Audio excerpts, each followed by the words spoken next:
السلام علیکم ګران مینوال ز فیضان ګلستان یو ځل بیا حاضر ما دوستانو زما چې کوم نننی ټاپک دی هغه دلراج د پښتو سندرغاړې یو ښکلې سندرغاړې ده د هغې په باره کې ده نو دلراج تاسو ښه پېژنئ دلراج چې دی نو یو څو ورځې مخکې یو دوه درې ورځې مخکې دوبۍ ته تلې وه هلته کې شو یې کړی و ایونټ یې کړی و الله دې خیر وکړي موټرسایکل پرېوتو نو هلته کې شو یې کړې وه او دې شو له چا بوتلې وه مراد خان او فاطمه ګل د شو انچارج چې کوم هغه مراد خان او مراد خان بوتلې دي دا کسان ولې چې دلته کې پاکستان کې کار روزګار نشته اوس یو نوی کاروبار یې شروع کړی دی هغه دا ده چې دوبۍ ته ځي هلته کې شوز ایونټس کوي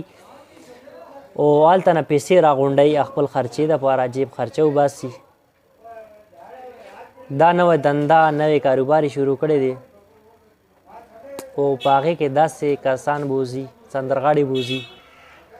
مسافرو نه پیسې راغونډوي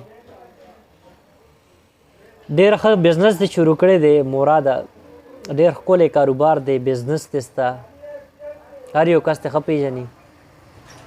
خیر زه چې دی نو ډېر زیات د چا ذاتیات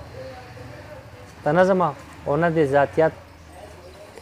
ستا د ذات په باره کې څه خبره کوم خلک دې هسې هم پېژني خو خبره داسې ده چې دلراجه چې دی نو هغه نن سبا ځي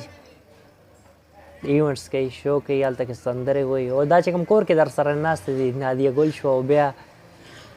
خیر ده نیلم ګل څه خبره ده د هغې خبره کول فاسې فضول ده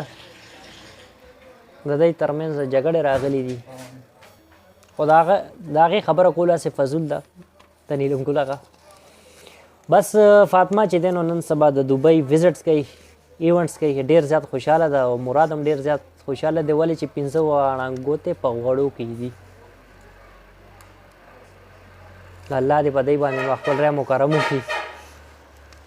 نن سبا چې دی نو دی هم ډېر زیات بس ایونټس کوي شوز کوي پیسې راغونډوي نو بس الله پاک دې په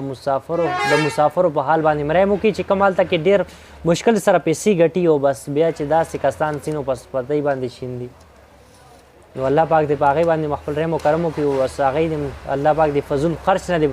بچو ساتي دا دوا ورته کوو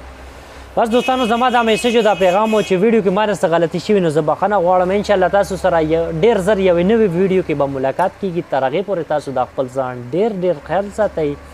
د لوی الله په امان والسلام